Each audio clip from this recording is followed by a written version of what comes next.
సర్కార్ బడికి పిల్లగాళ్ళ సంఖ్య ఎక్కువ ఉండాలని, ప్రైవేట్ బడులతోని పోల్చితే మార్కులు మంచిగా రావాలని సర్కార్ కోట్లు కోట్లు బడ్జెట్ పక్కకు పెడుతుంటది.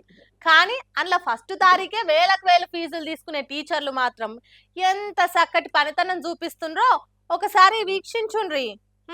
గిట్లుంటే బాగుపడుతుంది సర్కార్ విద్య. చూడుండ్రి. వటపత్ర సాయికి వరహాల లాలి లాలి లాలి లాలి లాలి.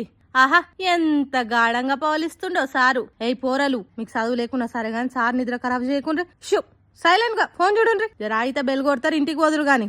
అదేంది, చదువు కోసం కదా పోరలను అయ్యవాళ్ళు బడికి తోలింది, మళ్ళా ఫోన్ చూడమనుడేంది? మరి ఏం చేస్తారు చెప్పుండ్రి. పాపం వాళ్ళకి పాఠాలు చెప్పాల్సిన సారుకు పానం అలసిపోయినట్టయి రెస్ట్ తీసుకుంటుండు.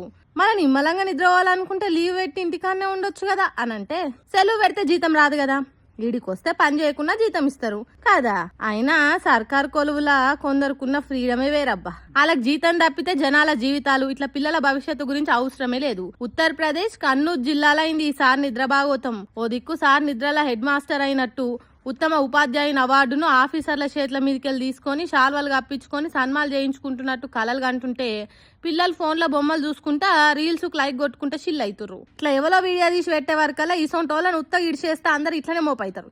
జర పెద్ద సార్లో కన్నేసి పర్మనెంట్గా ఇంట్లోనే రెస్ట్ తీసుకునేటట్టు చేయాలని మాట్లాడుతుర్రు పిల్లల అమ్మా నాయనలు. హైడ్రా మీద అంతకు ముందే తలో తీరు మాటలు అన్నారు అంతా.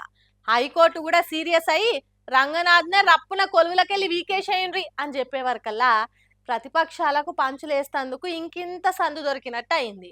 దాంతో ఈటెల సార్ బయటికి వచ్చి, గిదేం హైడ్రా, ఎవరు అడిగిన వ్యవస్థ, ఎవరికి ఫాయిదా అనుకుంటా పాయింట్ టు పాయింట్ ఆడుచుకున్నాడు. ఇట్లా హైడ్రా మీద హై బీపీ చూయించుకుంటా ప్రతిపక్షాలు ఫైర్ అయినాయి ఇదివరకే.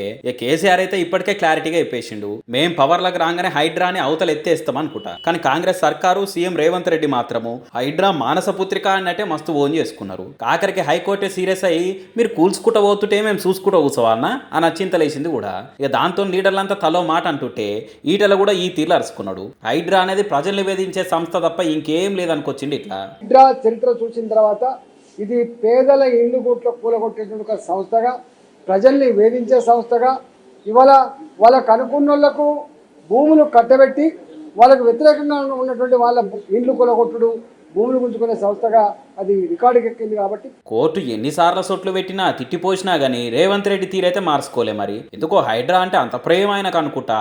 రెడ్డి గారు అమితమైన ప్రేమ హైడ్రా మీదనే కాదు, అమితమైన ప్రేమ రంగనాథ్ మీద కూడా చూపించింది. కాబట్టి ఇవాళ రంగనాథ్ కూడా ఎవరు తప్పడతలేరు, హైడ్రా సంస్థ గురించి మాట్లాడతలేరు.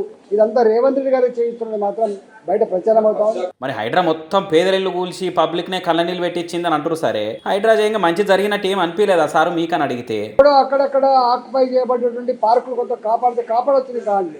హైడ్రా 90% మాత్రం ఈ హైడ్రా అనగానే భయపడే పరిస్థితి వచ్చింది. ఇవాళ ఎక్కడికి వచ్చిందంటే, హైదరాబాద్లో ఏ అపార్ట్మెంట్ కొనుక్కోవాలన్నా, హైదరాబాద్లో ఎక్కడైనా గేటెడ్ కమిటీలో కానీ, ఇవాళ హైదరాబాద్లో కట్టిన ఇల్లు కొనుక్కోవాలంటే హైడ్రా పర్మిషన్ ఉందా అని చెప్పి అడిగే పరిస్థితి వచ్చింది.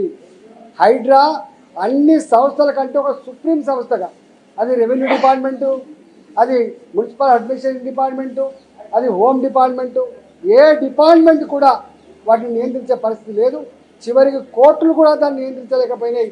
వాళ్ళకి యాసకు వచ్చి మొన్న వాళ్ళు ప్రకటించారు. కాబట్టి అది హైడ్రాతో ఆటాన ఫాయిదా ఉంటే 90% త్వరనే ఉన్నది. కడుపు కట్టుకొని రూపాయి కూడబెట్టుకున్న వాళ్ళు కూడా ఇంత నిల్వ నీడుండాలని, చిన్న గూడు ఉండాలని ఇల్లు కొందామని చూస్తే హైడ్రా పర్మిషన్ ఉందా అని భయపడే కాడికి వచ్చింది అనుకుంటా ఇట్లా మాట్లాడిండు. అయినా ఇట్లా ఏ పార్టీకి వెళ్ళి ఎవరొచ్చి తిట్టినా పబ్లికే ఉండి మా కొద్ది హైడ్రా నెత్తినోరు కొట్టుకొని చెప్పినా రేవంత్ రెడ్డి సార్ అయితే నేను బరాబర్ నడిపిస్తానంటే చెప్తుండు. కాబట్టి రేపు ఏమైతుందనేది చూడాలిగా.